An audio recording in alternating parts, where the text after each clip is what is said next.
Ladies and gentlemen, it's a measure of the resilience of this country that since the vote to leave the EU, and in defiance of all predictions, the economy has grown much faster than the rest of Europe. Unemployment has fallen to the lowest level since 1972.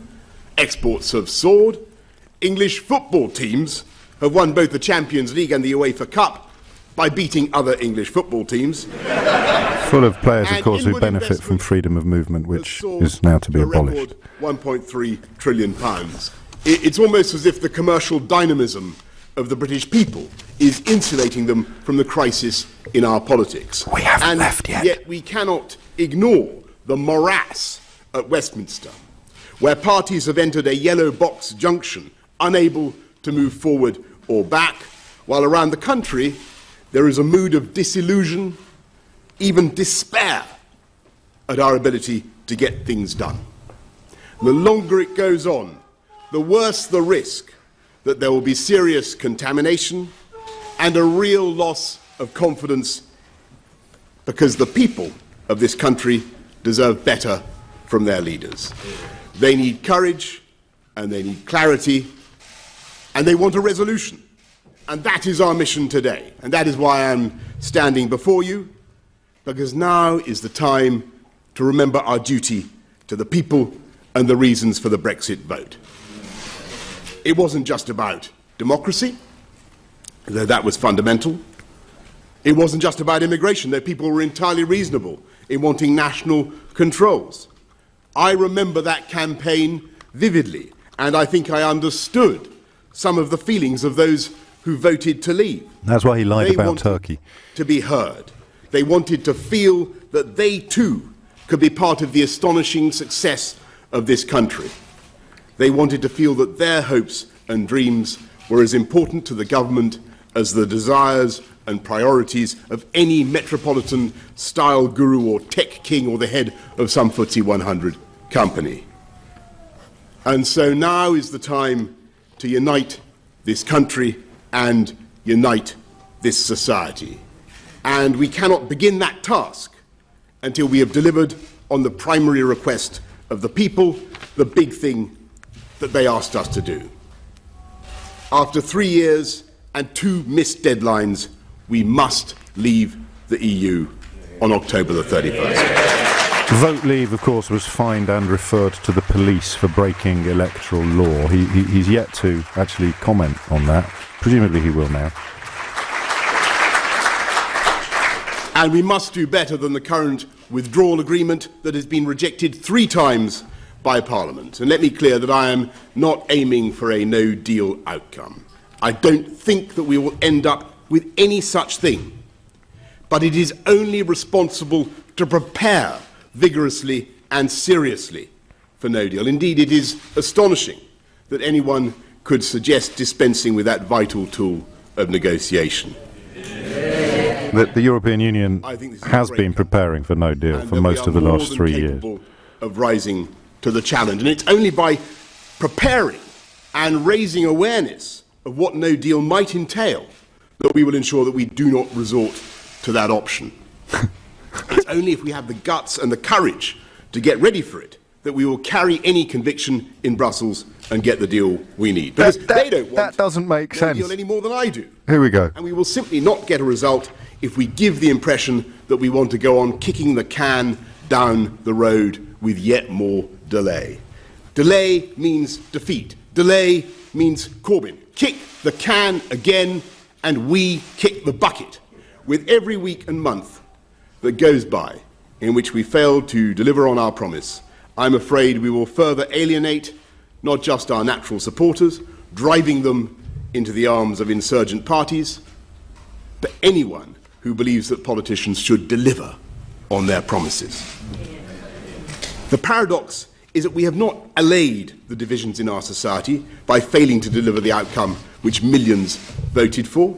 We've not eased the tensions with delay, we've made them worse, and we risk making them worse again. And so when we come up with that better deal, I think there will be a sense of overwhelming relief as Brexit finally leaves the front pages and becomes a debate about how to get the best possible free trade deal in Brussels. And then there will be the chance to concentrate on the Britain that we can create for everyone. It's an extraordinary fact that the United Kingdom is forecast in our lifetimes to go neck and neck with Germany as the largest and most prosperous economy in Europe, with a lead in so many of the cutting-edge industries: tech, academia, battery technology, turbine design, that is enabling us to be world leaders. You won't find anybody in any of those sectors who think that Brexit is a good idea. If I may be permitted to use a metaphor based on the internal combustion engine, we are somehow achieving Grand Prix speeds, but without firing on all cylinders.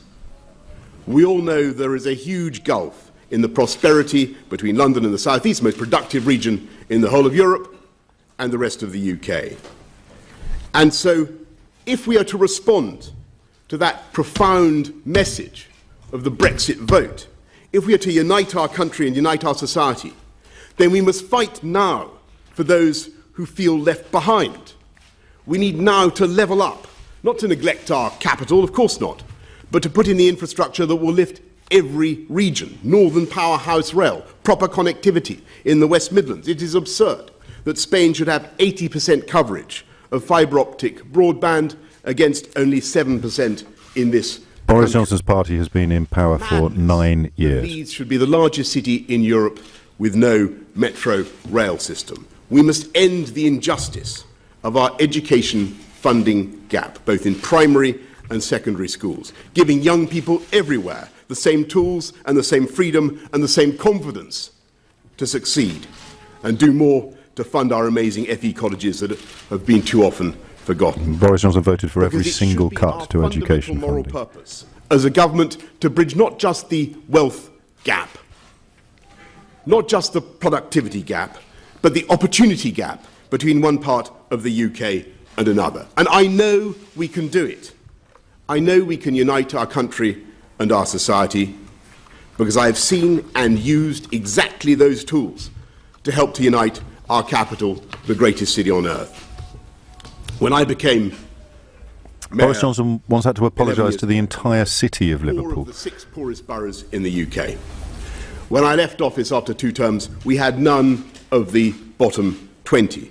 And although everybody's life expectancy had risen, it was among the poorest quartile that the gains had been fastest. And what was the method by which we brought the city together? We made fantastic investments in affordable mass transit so that people on modest incomes could live near their place of work. We outbuilt labour with more than 100,000 affordable homes. We massively expanded the London living wage, a policy that was then adopted by the national government.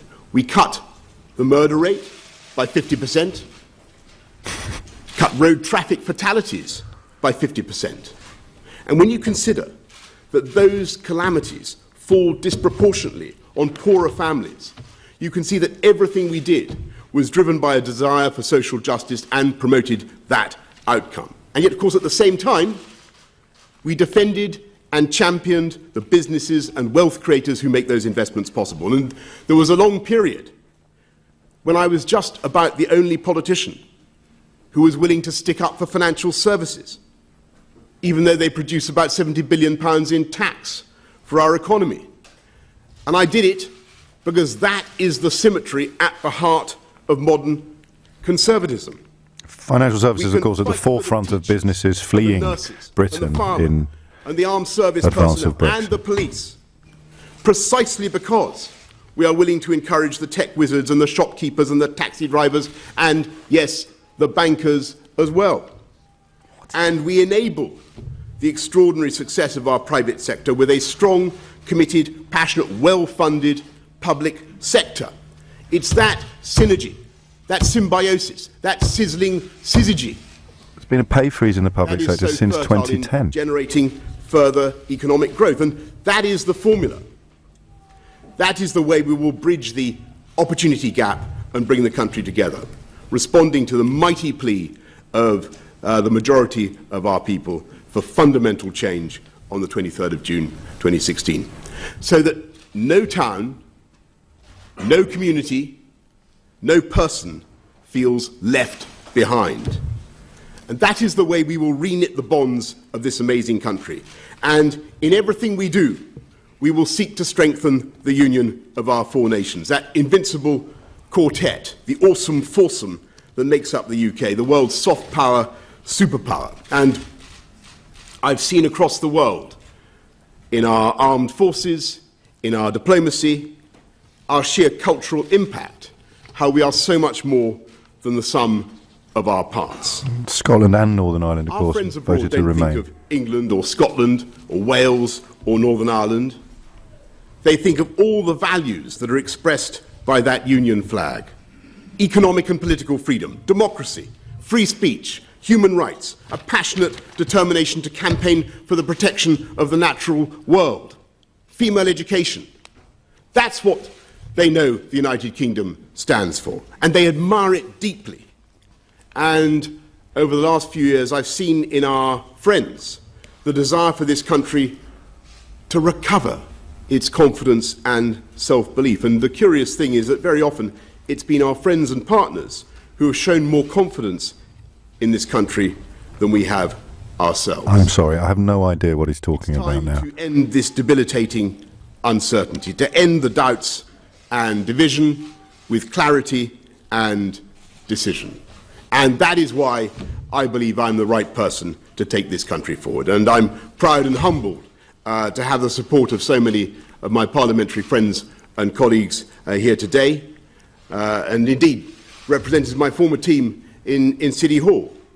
And though I do not for 1 minute underestimate the complexity and challenges that lie ahead, I have long experience of managing real short-term difficulties in the confident expectation of long-term success. I took this city through riots and strikes and all the teething problems of the Olympics, which was actually no picnic, as I remember, and with a team of stars, we brought this city together with new infrastructure, with renewed and relentless emphasis on education and technology. We shrank that opportunity gap.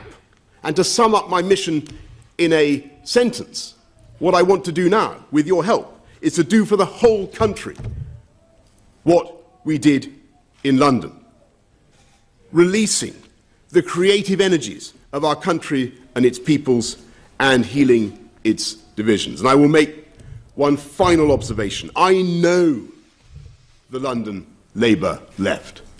I have studied them and their ways.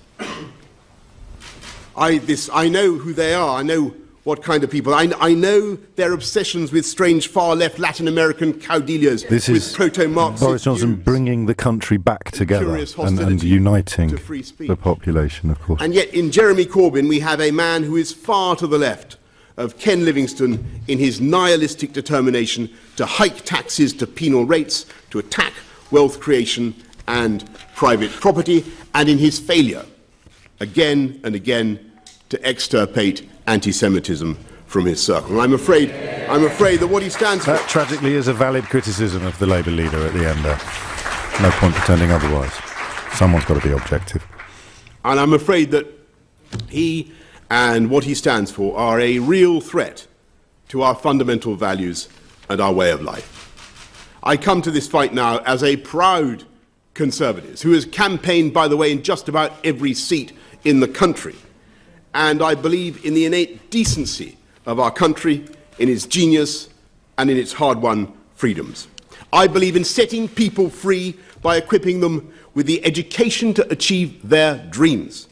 I believe in the vital symmetry between free market economics and superb public services. And I will do absolutely anything I can within the bounds of the Constitution and the law to prevent the government of the UK from passing into the hands of those who, by their total disdain for wealth creation, their contempt for the normal aspirations of millions to improve their lives, would compromise our ability to fund the NHS and so much else besides. My friends, we cannot let them anywhere near Downing Street. The last time, I would remind you, that I faced an emanation of that cabal, I defeated him when the Conservatives were 17 points behind in London. We can do it again, and we must. We can get Brexit done and we can win. We can unite our country and our society, and that is why I'm standing to be leader of the Conservative Party and Prime Minister, because this contest is not chiefly about any one person or even about the Conservative Party. It is the opening salvo in a battle to restore faith in our democracy, to renew the natural ties of affection that unite the UK, and to protect this country from red-toothed, red-clawed socialism of today's Labour Party. And we're going to do this by articulating a new and inspiring vision for sensible, moderate, modern conservatism. My friends, I ask you now to join me in that great project, and yes, sometimes that great challenge that lies before us. But with your help, and with the help of the British people, we will succeed and the whole country will win. Thank you very much indeed for your support and for coming together. Thank you. You have to hope that the Q&As are a little bit more productive and interesting than the speech itself. Boris Johnson is a brilliant speaker, generally. That's the worst speech I've ever seen him give. Presumably he's been ordered not to say anything substantive or anything that he might be held to. One of the oddities to pick up on first is the person who introduced him talked about the costs of pursuing Brexit, and Boris Johnson spoke about all the money he was going to spend after Brexit. I don't know how you can have costs and have more money to spend, or how you can talk about the importance of all the things that you voted to cut. But I'm a bear of very little brain. 6 questions from representatives of the media. Well, that's a huge number. And I'm going to go first of all to Laura Koonsberg of the BBC, and then I'm going to go Beth Rigby. Laura. Thank you very much. Mr. Johnson, you suggested that Brexit would be a straightforward win-win, and actually it's been a chaotic mess. As Foreign Secretary, you offended people at home and abroad. You have a reputation for being cavalier with vital detail, and already in this campaign you're telling some supporters you'll do everything to avoid leaving the EU without a deal, and others that you gladly would do that. It's a simple question. If you want to be Prime Minister, can the country trust you? Well, yes, of course, Laura. And the answer, I think, perhaps in that great minestrone of observations, there's one substantive question, which was that one crouton. He has, of course, lied to all his wives, all his mistresses, all his employers, all his constituents, all his party leaders, and all his voters. But can we trust him? Consistent, Laura, in saying that I don't want a no-deal outcome, but I think it is right for our great country to prepare for that outcome. And I think what most people understand, That's being clapped. That's Britain in 2019. What most people understand is that the best way to avoid a no-deal outcome, the best way to avoid a disorderly Brexit of any kind, is to make the preparations now that will enable us to leave in a managed way if we have to, but above all, if we make the preparations now, we will carry the conviction with our friends and partners that we are indeed able to make such an exit. The question, of course, was can the country trust him? If we are dead, if we are moved, if we have to go down that route, which would be, of course, a last resort, not something that anybody desires as their first option, but if we have to go down that route, then the best way to avoid it is, of course, to prepare for it, and to be absolutely clear to our friends and partners. The question, once again, was can the country trust you? That we will get a deal that I think will be sensible in the interests of both sides of the Channel. And I want to stress that we will, the team that I hope to build will hit the ground running, and we will engage in the friendliest possible way with our colleagues over the Channel, and I think they will rapidly come to see that they have a new government with a new mandate, a new earnestness, a new determination to get things done, a new optimism and a new confidence about what Britain can do. And I think they the country trust you? And I think there will be a symmetrical enthusiasm on the other side of the Channel about getting this thing done and moving forward, because it isn't good either for the UK or for our friends and partners to continue with this kind of uncertainty. And so that is why I think it is important to be robust and to be determined and to be committed now to preparations for no deal. The And European I Commission think that reiterated British this week for the people have been umpteenth told time that the for withdrawal so many agreement years will that not they're be incapable for years, reopened. that they're incapable of going down that route, will respond to that challenge, they will rise to it, and we will get there. Beth. Thank you, Mr. Johnson.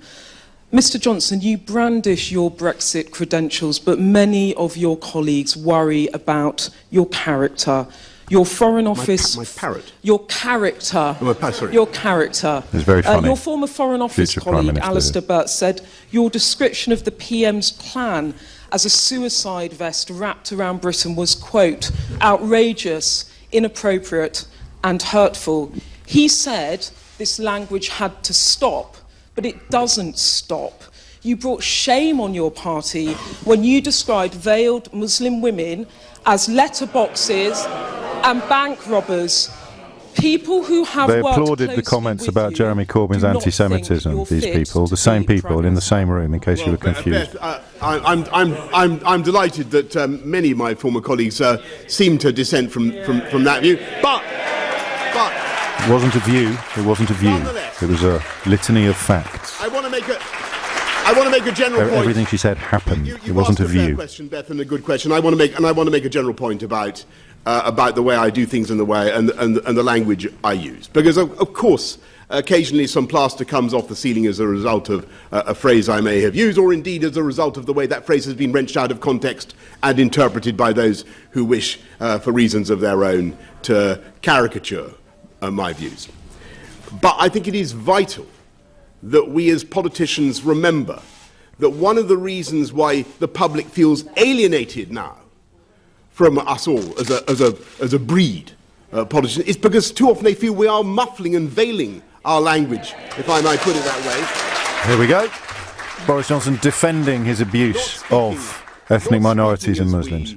Find And getting applauded. covering everything up in bureaucratic Christians. platitudes, when what they want to hear is what we genuinely think. And if sometimes in the course of trying to get across what I genuinely think, I use phrases and language that have caused offence, of course I'm sorry for the offence that I have caused, but I will continue to speak as directly as I can, because that is what I think the British public want to hear. Well, Boris Johnson, of course, once talked of the Libyan city of Sirte having a bright future as a luxury resort after investors had cleared the dead bodies away. Thank you. In the spirit of this campaign, I'd first like to ask, have you done anything illegal in the whole of your life? And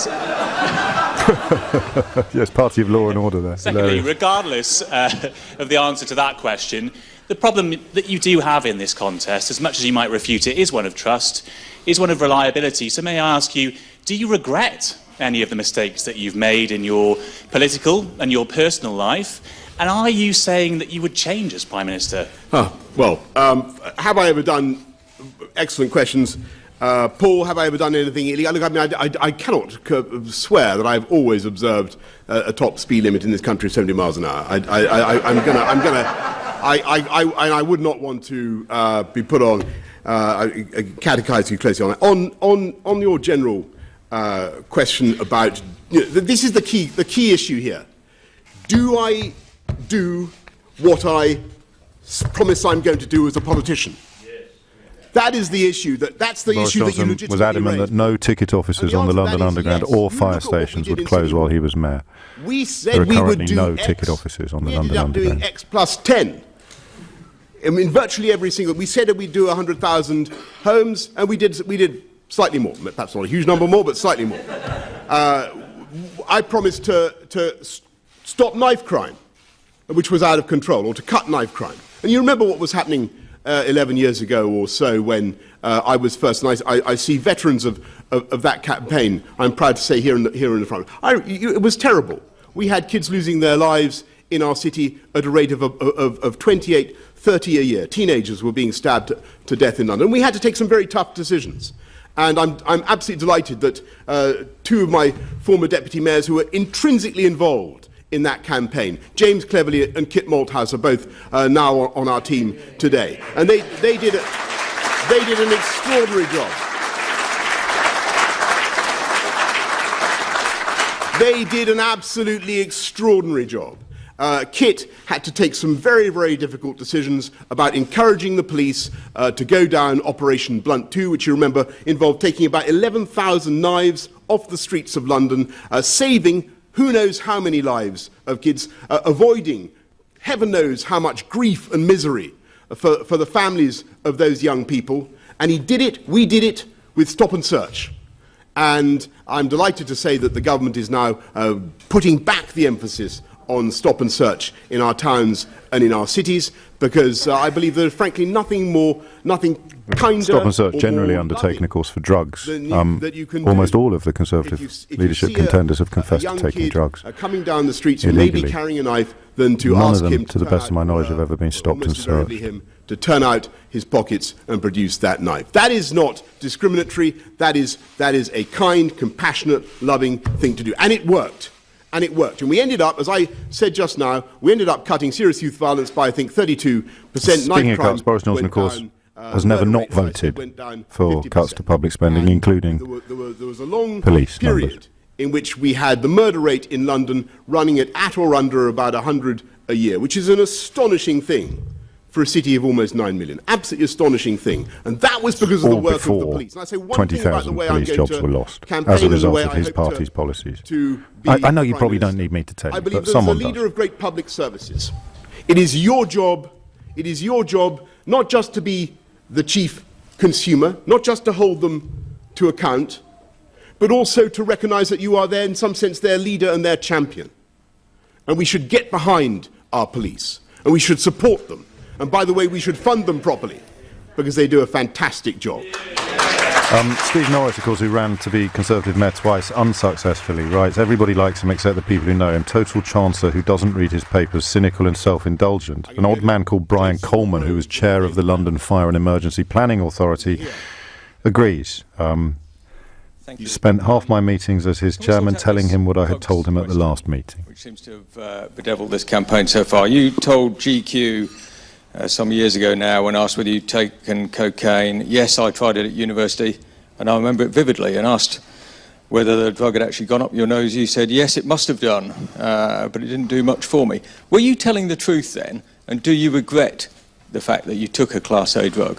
Well, I think the canonical account of this event when I was 19 has appeared many, many times, and I think what most people in this country really want us to focus on in this campaign, if I may say so, is what we can do for them and what our plans are for this great country of ours. And I think that in case you're confused, is did you take cocaine? Were you telling the truth when you told GQ magazine that you had taken cocaine? One nation vision, championing the wealth-creating sector of our country, extolling the merits, and I don't think we've done it enough over the last few years, extolling the merits of free market capitalism. Yes, I'm going to use that word.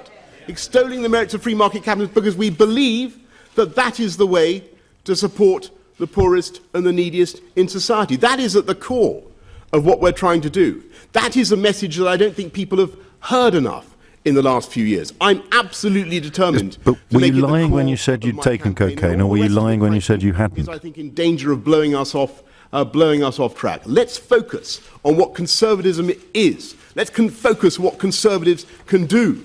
That is what the public want to hear. And what they want to hear also is, can we find a leader now who can beat Jeremy Corbyn and deliver a sensible Brexit that fights off the threat from the insurgent Brexit Party? And I have to say that that is the job that I believe I'm best suited. The question was about cocaine. So that's where I think the public want us to direct our energies. I'm going to go now to George Barker of the Financial Times, or Mon Journal Préféré, as Jacques Delors used to say. Thank you. I'm sure he did. Thank you, Mr. Johnson. I just wondered if I could ask you, you mentioned earlier about some of your phraseology has a tendency to blow the plaster off the ceilings. Can I ask you, I won't use the word because this press conference is being broadcast live, but you famously said F business. I wonder what you would say to FT readers who are concerned that that off-the-cuff comment might turn out to be official policy should you become Prime Minister. What exactly did you mean when you said F business? Well, George, first of all, I want to say I genuinely do love the Financial Times, and I have your app, and I read your work literally every day. Everybody, I think, if you look at my record as a campaigner, as a politician, I don't think there is anybody in the modern Conservative Party who can be honestly said to have done more to stick up for business, even in the toughest of times. And I just, it was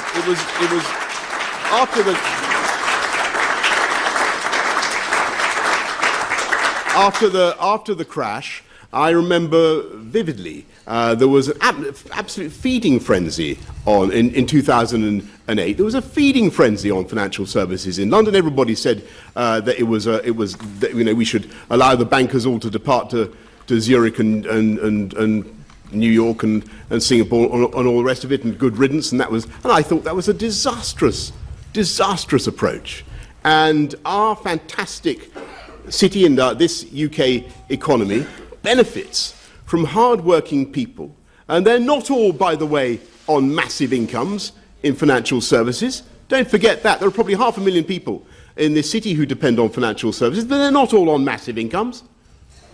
Financial services put bread on the table for people on modest incomes across London, across the UK, and I will stick up for them. And I will stick up for every business in this country. And when I was Foreign Secretary, I might say, I spent much of my time trying to sell this or that. I'm glad to see my friend Michael Fallon there, because he and I will know what it's like flying around the world. One of the most important things you have to do as a government minister, and Pretty and Ian, others will know, you have to sell the UK abroad.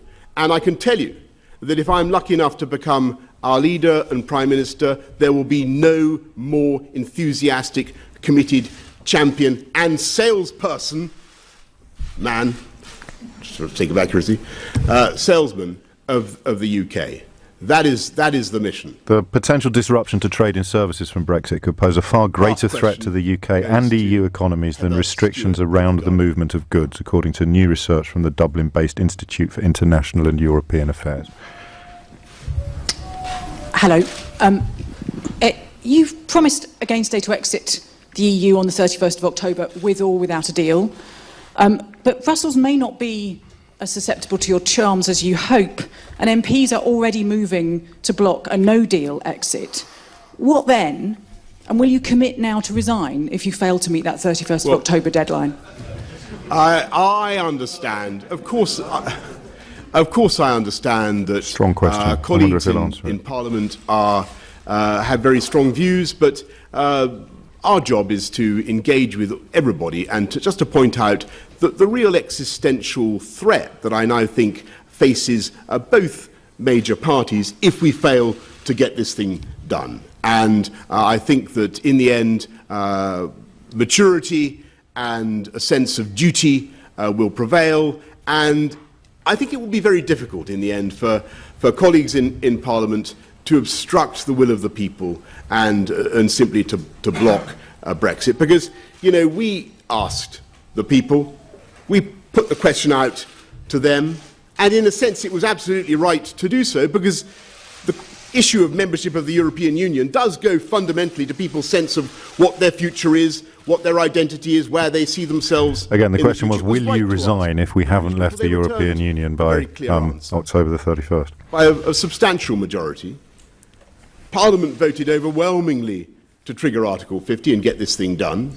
I think that if we now block it, as collectively as parliamentarians, we will reap the whirlwind, and we will face mortal retribution from the electorate. So I just say to our friends and colleagues, let's come together and get this thing done. And in Brussels, they will have a government, as I say, that will be inspired with a new vigour, a new confidence, and new optimism about what we can do, but also total conviction about the way forward and how to get it done. And I think that we will get results. I'm not going to pretend to you now that everything will be plain sailing. There will be difficulties and there may be bumps in the road, but my team will hit. Boris Johnson, of course, insisted that it would be like having our cake and eating it to leave the European Union just 3 short years ago. Between now and October the 31st, and I think we will get the the result that the country needs. A sensible, orderly Brexit that allows this country to flourish as a great independent nation, but also that builds a new partnership with our friends across the Channel. If I think there's been one failing in our the government in which Boris Johnson was a senior cabinet member has undertaken its own impact assessments, every single one of which portrays Brexit as damaging the British economy. And the benefits that it will bring to both sides of the Channel. And there hasn't been enough about what we can do every single one of to which. promote a new sense of Europeanism and a new conservative sense of Europeanism. And we were the party that took the UK into what was then the common market. It then evolved in a way that was very, very much against what had been initially promised to the people, but we can still have a fantastic, intense, intimate relationship with our friends and partners overseas. Of course, just 2 years ago, of course, Mr. Johnson accused the European Union of wanting to inflict Nazi-style punishment beatings on the UK. Is that some of the bilateral relations Europeanism have actually not developed in the way that they could have done, and teaching of French, German in our schools has actually declined, paradoxically. Rather than and again, this question was, will you resign if we haven't left the European Union by October the 31st? But actually, to intensify our trading relationships, answered any of the 6 questions. Our partnerships with those. It's not a rhetorical question from me. Those European nations, and we can do that, and that should Did be he answer the first the one? ambition of Conservatives as well. Anyway, folks, that was. There it is. That's what they like. Thank you very much for your time. Thank you. I'm going to go and have a lie down in a darkened room.